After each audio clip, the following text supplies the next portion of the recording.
हरे कृष्णा। तो आज हम देखेंगे कि कैसे श्रीमद् भागवतम आत्माराम मुक्त गणों को भी आकर्षित कर लेता है। तो ये प्रश्न पूछा जा रहा है शौनकादि ऋषि द्वारा सूत गोस्वामी को।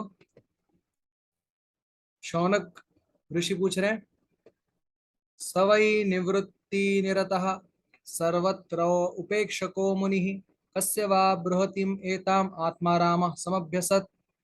सवै निवृत्ति निरतः, वो मुनि यानी सुखदेव गोस्वामी के बारे में पूछ रहे हैं। निवृत्ति निरतः, सदैव इस भौतिक जगत से निवृत्त थे सुखदेव मुनि। सर्वत्र उपेक्षा करते थे, किसी वस्तु में उनका कुछ रुचि नहीं था भौतिक जगत के। तो सर्वत्र उपेक्षा करने वाले निवृत्ति निरत ऐसे मुनि कस्यवा बृहति मेताम, ये बृहत इतना बड़ा ग्रंथ आत्मा राम समभ्यसत, उन्होंने क्यों अभ्यास किया। जो पूर्णतः निरपेक्ष है, सब जगह पे उपेक्षा करते हैं, निवृत्ति निरत है, वो ये ग्रंथ के प्रति आसक्त कैसे हुए। ये प्रश्न पूछा जा रहा है। तो सूत उत्तर दे रहे हैं, सूत गोस्वामी। सूत उवाच आत्मा रामाश मुनयो निर्ग्रंथापि उरुक्रमे कुर्वन्ति अहैतुकीं भक्तिम इत्थम भूत गुणो हरिः। आत्माराम मुनि जो है, आत्माराम है, निर्ग्रंथ है, यानी निर्ग्रंथ के बहुत सारे अर्थ बतलाए। वैसे तो इसका संपूर्ण अर्थ करना अत्यंत कठिन है। कृष्ण सम भागवत विभु सर्वाश्रय प्रति श्लोके प्रति अक्षरे नाना अर्थ कय। सार्वभौम भट्टाचार्य को महाप्रभु 18 अर्थ सुनाए थे और सनातन गोस्वामी को 61 अर्थ सुनाए थे। तो उसका अधिक जिज्ञासा है तो हमको श्री चैतन्य चरितामृत सनातन शिक्षा 24वां अध्याय मध्य लीला का पढ़ना होगा। तो उसमें 61 अर्थ दिए गए हैं। तो हम तो कुछ ही अर्थों की चर्चा इधर करेंगे, जितने विश्वनाथ चक्रवर्ती ठाकुर पाद ने बतलाया है उतने अर्थों की चर्चा करेंगे। तो निर्ग्रंथ होकर भी आत्माराम जो है अहैतु की भक्ति कृष्ण के प्रति करते हैं। क्यों। इत्थम भूत गुणो हरि, क्योंकि हरि ही इतने मधुर गुण से संपूर्ण है कि आत्माराम का मन भी आकर्षित कर लेते हैं। इसलिए सामान्यतः विष्णु के जो 4 गुण और बल्कि 5 गुण जो शिव जी से भी अधिक है, वो इस प्रकार से है। अवतारावली बीज कोटि ब्रह्मांड विग्रह, अविचिंत्य महाशक्ति कोटि ब्रह्मांड विग्रह, अवतारावली बीजम हतारी गतिदायका, और है पांचवा आत्माराम गणाकर्षी। तो ये 5 जो है विष्णु में शिव जी से भी अधिक है, और कृष्ण में तो परिसीमा है इन 5 गुणों की। तो है अवतारावली बीज है, सर्वप्रथम अविचिंत्य महाशक्ति है सब विष्णु स्वरूपों की। फिर अ, कोटि ब्रह्मांड विग्रह, अनेक ब्रह्मांड उनके शरीर से बाहर आते हैं। फिर अवतारावली बीजम, सारे अवतारों के बीज हैं वो। और हतारी गतिदायक, यानी कि मारे हुए शत्रु को गति प्रदान करते हैं। और पांचवा आत्माराम गणाकर्षी, आत्माराम गण को भी आकर्षण कर लेते हैं स्वयं की ओर। तो ये बतलाया है इधर। तो इस प्रकार के गुण हैं हरि के। तो वो तो श्री कृष्ण में तो पराकाष्ठा के रूप में उपस्थित है, ये 5 गुण। हरेर गुणाक्षिप्त मतिर भगवान बादरायणी, हरि के गुण से आक्षिप्त मति होकर भगवान बादरायणी सुखदेव मुनि अद्यगान महदाख्यानम, इतना महद 12 स्कंद 18,000 श्लोक होने के बाद भी उसका अभ्यास किया। कैसे सुखदेव गोस्वामी नित्यम विष्णु जन प्रिय, या तो विष्णु जन उनको प्रिय थे या वे विष्णु जनों को प्रिय थे। परीक्षितोत राजर्षेन जन्म कर्म विलापनम, परीक्षित का जो कि अभी ये सुखदेव गोस्वामी ने कैसे क्यों सुना वो बतलाया। अभी परीक्षित भी अपने मृत्यु के समय पे क्यों उन्होंने सुना उसका भी चर्चा हम करेंगे। जन्म कर्म विलापनम, उनका जन्म, उनका कर्म, उनका विलापनम के 2 अर्थ है, या तो मृत्यु या फिर उनका सुना हुआ भागवतम, वो भी विलाप कहते हैं ना, विलापनम 2 अर्थ होते हैं इधर। संस्थान च पांडुपुत्राणाम बक्षे, और पांडुपुत्र कैसे महाप्रस्थान को प्राप्त हुए, ये सब क्यों बतलाऊंगा। कृष्ण कथोदयम, भागवतम का तात्पर्य तो कृष्ण कथा बतलाने में ही है। तो जहां पे भी जो कुछ भक्त की कथा है वो भी भगवान से ही संलग्न है। तो इस प्रकार इसका अर्थ विश्वनाथ चंद्र ठाकुर बताते हैं। कैसे बताते हैं हम अभी। देखते हैं। सबसे प्रथम तो देखिए, कस्यवा है तो माने कि क्यों उन्होंने इतना बड़ा आख्यान अभ्यास किया, इतने निरपेक्ष हैं फिर भी, सर्वत्र उपेक्षा करने वाले हैं फिर भी। सुखदेव गोस्वामी ने ये इतना बड़ा जो भागवतम है उसको पढ़ने का कष्ट क्यों उठाया, इसका उत्तर बतला रहे। निर्ग्रंथा जिज्ञासित ग्रंथेभ्यो निर्गता। निर्ग्रंथा मतलब जितने जितने जिज्ञासित ग्रंथ हैं उनसे उनकी बुद्धि पार हो चुकी है।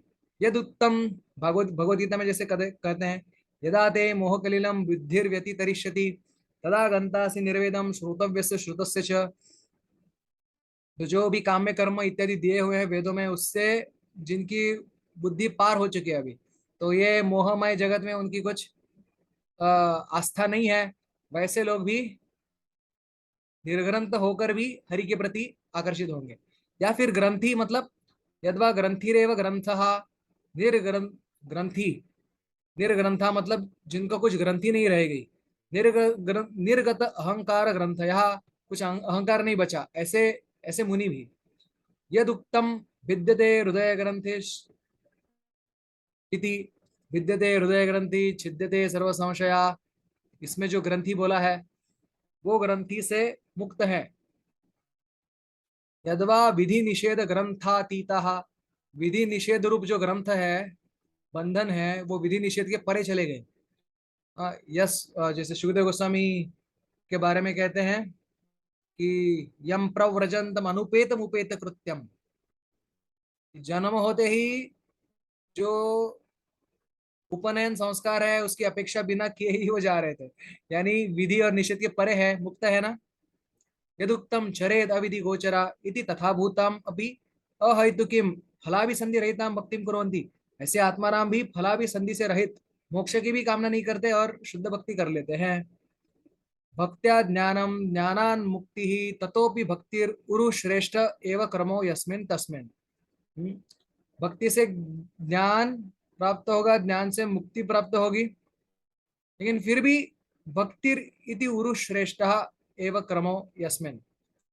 तो भक्ति के मिश्रण से ही ज्ञान मुक्ति दिला देता है, लेकिन फिर भी ये लोग क्या कर रहे हैं, अहैतु की ही भक्ति कर रहे हैं, मोक्ष के लिए भक्ति नहीं कर रहे हैं। ननु मुक्ता नाम किम भक्त्या।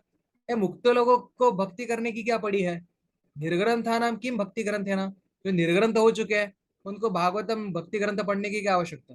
श्री भागवत है ना, भक्ति ग्रंथ है ना, श्री भागवत है ना, भागवत पढ़ने की क्या आवश्यकता है। निरभिमाना नाम किम पुनः सेव्य सेवक लक्षण है ना, अभिमान है ना। निरभिमान पहले हो चुके हैं, वापस सेव्य सेवक लक्षण वाला, भगवान सेव्य है मैं सेवक हूँ, ये लक्षण वाला अभिमान प्राप्त करने की क्या आवश्यकता है। विधि निषेध अतीतानाम किम पुनः श्री भागवतोक्तेन भक्तेर विधिना। विधि निषेध के परे जा चुके हैं, तो भागवत के उक्त भक्ति के जो नियम है उनको पालन करने की क्या आवश्यकता है। इत्यादि सर्व आक्षेप परिहारार्थम आह। ये सब आक्षेप का परिहार किया जा रहा है इधर। कैसे। इत्थम भूत, इस प्रकार से आत्मारामाणाम अपि आकर्षण शीलो गुणो यस्य सहा। हमने देखा था ना, आत्माराम गणाकर्षी कृष्ण के 64 गुणों में से एक है। तेन मूलतः एव भक्ति प्राधान्य अभ्यासेन वा भगवत गुणानुभव ऐशाम अस्तु। इसलिए मूलतः भक्ति प्राधान्य का अभ्यास करके वा भगवत गुण का अनुभव इनको हो जाए। इति सनकादिषु भगवत कृपा एव। तो ये आत्माराम को भी आकर्षण करने के लिए भगवान की कृपा ही होनी आवश्यकता है। तो या तो ये भगवान की कृपा पूर्णतः निरपेक्ष है मूलतः, या फिर भक्ति प्राधान्य से ये सनकादियों ने अभ्यास किया था, इसलिए ये कृपा है। जो भी है ये कृपा उनको प्राप्त हो गई भगवान की, कि मेरे गुणों का अनुभव इनको प्राप्त हो। तो इसलिए सनक सनातन कृष्ण के प्रति आकर्षित हो गए। तस्यारविंद नयनस्य पदारविंदम किंजल्कमिश्र तुलसी मकरंद वायु अंतर्गतेन स्वविवरेण चकार तेषां संक्षोभम अक्षरजुषाम अपि चित्त तन्वोः। कृष्ण के चरणों के तुलसी की सुगंध उनके अपने ही नाक से अंदर जाकर उनको जो हृदय शांत हो गया था वो क्या हुआ था, व्यथित हो गया, भक्ति भाव से व्यथित हो गया। इसका मतलब ये शांति से भी उच्च भक्ति भाव से व्यथित होना है, और संपूर्णतः दिव्य है, अपराकृत है। श्री कृष्ण गुणानुभावो मत सुतस्यस्तु, मेरे पुत्र का श्री कृष्ण के गुण का अनुभव हो जाए। इति श्री शुके श्री व्यासस्य भगवतो भक्तानां वा कृपया। तो व्यास देव की शुकदेव के प्रति कृपा हो गई कि मेरे पुत्र का भगवत गुणानुभव होने दो, और सनकादि के ऊपर तो साक्षात भगवान की कृपा हो गई। तो भक्तों का या भगवान की कृपा से यही आत्मारामय तद गुणानुभव योग्यता लब्धा, जो आत्मारामों ने कृष्ण की गुण के अनुभव की योग्यता प्राप्त की, कृष्ण तद्भक्त मात्र लाभैक हेतु का रागानुगा भक्ति का भी ऐसे वर्णन करते हैं कि कृष्ण तद्भक्त कारुण्य मात्र लाभैक हेतु का पुष्टि मार्गतया केचित इयम रागानुगा उच्यते अहेतु की भक्तिम कुर्वन्ति। तो जिनको ऐसा गुण को सारे आत्माराम नहीं करेंगे, जो आत्माराम को भगवत कृपा प्राप्त हुई है, भक्त कृपा प्राप्त हुई, वही गुणों का अनुभव करके इत्थम गुण भूत गुण हरि ही, हरि के गुण का अनुभव करके अहेतु की भक्ति करेंगे। अन्य तो आत्मारामा, बाकी आत्मारामों को क्या, जिनको भगवत कृपा भक्त कृपा प्राप्त नहीं हुई है, सायुज्यार्थम भक्ति कुर्वन्ति, सायुज्य प्राप्त करने के लिए भक्ति करते हैं। अहेतु की पद व्यावृत्ति अनुसंधेया, तो वहां पे अहेतु की पद नहीं डालना होगा, उनको भी कृष्ण की भक्ति करनी पड़ेगी, लेकिन वो अहेतु की नहीं होगी, वो सहेतु की होगी। क्योंकि भक्ति के बिना मुक्ति भी नहीं मिल सकती, इसलिए मुक्त जनों को ज्ञान मार्ग में भी भक्ति करनी पड़ती है। ज्ञान मिश्र भक्ति या भक्ति मिश्र ज्ञान करना पड़ता है। तो ये अहेतु की भक्ति यानी वो लोग प्रधानीभूत ज्ञान मिश्र भक्ति कर रहे हैं, लेकिन शुद्ध भक्ति नहीं कर रहे, जो मोक्ष प्राप्ति के लिए सायुज्य के लिए करते हैं। लेकिन उनमें से आत्माराम जो भक्त कृपा भगवत कृपा प्राप्त करके भगवान के गुणों का अनुभव करते हैं, वो शुद्ध भक्ति अहेतु की भक्ति करते हैं। तो ये मिश्र भक्ति का उदाहरण लिया, जो आत्माराम होकर मिश्र भक्ति करते, अहेतु की भक्ति नहीं करते, क्योंकि इस हरि गुणों का साक्षात अनुभव नहीं हुआ है, क्योंकि भक्त कृपा भगवत कृपा नहीं हुई है। ब्रह्मभूता प्रसन्नात्मा शोचित कांक्षति सम सर्वेषु भूतेषु मद्भक्तिं लभते पराम, भक्त्या माम अभिजानाति यावान् यस्यास्मि तत्वता ततो माम तत्वतो ज्ञात्वा विजयते विष्यते तदनंतरम।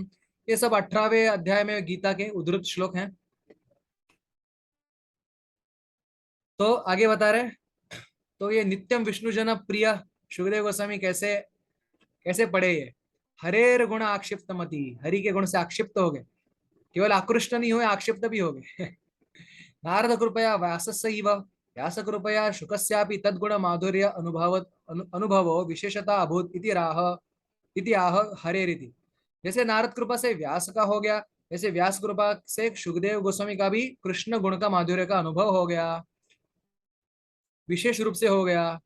इसलिए कह रहे हरेर गुण आक्षिप्त मति, हरेर गुणेन आक्षिप्ता आक्षेप विषयीकृता मतिर ब्रह्मानुभवो ये न सहा। तो जो ब्रह्म के गुणों में अनुभव में लीन थी, वो मति को आकृष्ट कर लिया हरि के गुणों ने। तो क्या कहने लगे, धिंग में मतिम, धिक्कार हो मेरे मति का, यत ईदृशे भगवत गुण माधुर्य सती अपि, भगवान का इतना गुण माधुर्य होकर भी एतावान कालो ब्रह्मानुभवेन मया वृथा एव यापितः, इतना समय मैंने ब्रह्म के अनुभव से वृथा ही गमा दिया। से सुखदेव गोस्वामी सोचने लगे, ततश्च तत्कथा सौहार्देन विष्णुजना एव न तो केवल आत्मारामा प्रिया यस्य यस्य सहा षष्ठी समासो वा। तो या तो ये अर्थ है, ये तो मेरे ख्याल से ये बहुव्रीहि समास है, कि उसके कथा सौहार्द से विष्णुजन ही उनके प्रिय हैं, ना कि केवल आत्माराम जो अहेतु की भक्ति नहीं कर रहे हैं। यस्य सा षष्ठी समासो हुआ, या फिर षष्ठी तत्पुरुष है, यानी विष्णु जनों के प्रिय, ऐसे सुखदेव गोस्वामी। अत्र व्यास एव भगवद गुणाभिव्यंजकान श्री भागवतीयान कांशन श्लोकान लोक द्वारा विविक्तारण्य सदा समाधिस्तम अभी शुकम श्राव्यामास। व्यासदेव ने ही भगवत गुण के अभिव्यंजक भागवत को किन किन श्लोकों के द्वारा, लोक द्वारा यानी अपने शिष्यों के द्वारा, विविक्त अरण्य विविक्त अरण्य में समाधि में बैठे हुए सुखदेव गोस्वामी को भी सुनाया। तत्स्थ उधर रहते हुए तत्शक्त्या एवं उसकी शक्ति से ही भग्न समाधि तन माधुर्य आकृष्ट चित्तस। अरे ये क्या माधुर्य सुन लिया मैंने। तत्तस तादृशम समाधि अपि आक्षिप्य, वो समाधि को भी छोड़कर, तुच्छ की तरह छोड़कर ब्रह्म समाधि को सर्वज्ञतया तान श्लोकान श्री भागवतीयान ज्ञात्वा, वो भागवत श्लोकों को जाना उन्होंने। तत्प्रकाशम च स्वपितरम ज्ञात्वा, और जाना कि अरे ये तो श्लोक प्रकाश मेरे पिता ने ही भेजा है इनको। अरे भागवत के श्लोक है और इसका प्रकाशक तो मेरे पिता है। तो इसलिए तद अंतिकम आगत्य अपने पिता के पास चले गए व्यासदेव के। श्री भागवतम अध्ययष्ट इति ब्रह्म वैवर्तानुसारेण कथा, ब्रह्म वैवर्त पुराण में ये सब कथा बतलाई है। तदेव व्यास शुकौ पिता पुत्रौ ब्रह्मानुभवी चूड़ामणि अपि विजित्य भक्तिरेकच्छत्राम इव सर्वजगतिम चक्रे। तो भक्ति ऐसे व्यास और शुकदेव को भी जीत लिया उन्होंने, पिता पुत्र को, जो ब्रह्मा अनुभवी चूड़ामणि है उनको भी जीत लिया भक्ति ने। जैसे कोई चक्रवर्ती नहीं होती है वैसे।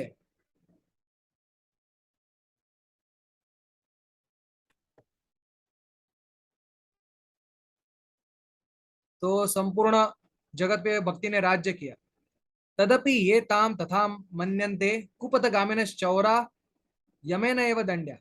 इतना सब जानने के बाद भी सुखदेव गोस्वामी को जो ब्रह्मानुभवी कहे और व्यासदेव को जो ब्रह्म का पुरस्कार करने वाले कहे, वो कुपथगामी हो जाएंगे और चोर की तरह यम से दंडित हो जाएंगे, क्योंकि इतना सब जान के भी उल्टा सीधा कह रहे हैं। हाँ, भक्ति के अनुयायी होकर भी उनको ब्रह्म के अनुयायी अगर कहेंगे तो उनको यम से दंड मिलेगा। एतेन तस्य पुत्रो महायोगी इत्यादिना शुकस्य व्याख्याने प्रवृत्ति कथम इति यत् पृष्ठम तस्य उत्तरम उक्तम। तो ये महायोगी जो व्यासदेव के पुत्र हैं, वो व्याख्यान में प्रवृत्ति कैसे हो गई उनकी, उसका उत्तर बतला दिया। अभी यद अन्यत पृष्ठम, जो पहले दूसरा पूछा था, परीक्षिता प्रायोपवेशेन श्रवणम कथम अस्ति। परीक्षित महाराज ने प्रायोपवेश करके श्रवण क्यों किया। तस्य जन्म महाश्चर्य इत्यादि ना तस्य उत्तरम आह परीक्षित ही थी। अभी परीक्षित महाराज के बारे में बतला रहे। विलापन मृत्युम, विलापन यानी मृत्यु होता है, या फिर श्री भागवत कथा वाचनम, उन्होंने भागवत कथा कैसे पढ़ी। संस्थानम महाप्रस्थानम कृष्ण कथा नाम उदयो, संस्था मतलब पांडवों का महाप्रस्थान भी अभी बतलाया जाएगा, क्योंकि कृष्ण कथा नाम उदयो यत्र तत्, क्योंकि ये सारी कथाओं में कृष्ण कथा का ही उदय है। यथा स्यादिति श्री भागवत से तत्रैव तात्पर्य, अगर किसी उपाख्यान से भागवत कृष्ण कथा की का उदय नहीं हो रहा है तो उससे भागवतम का कुछ तात्पर्य नहीं है। यानी भागवतम में आने वाली सारी कथाओं का, उपाख्यानों का एक ही अर्थ है, एक ही तात्पर्य है, कृष्ण कथा का उदय। तो इस तरीके से हम देखते हैं सुखदेव गोस्वामी जैसे महान ब्रह्म में जो समाधिस्थ ऐसे महामुनि को भी कृष्ण के गुण आकृष्ट किए। क्यों?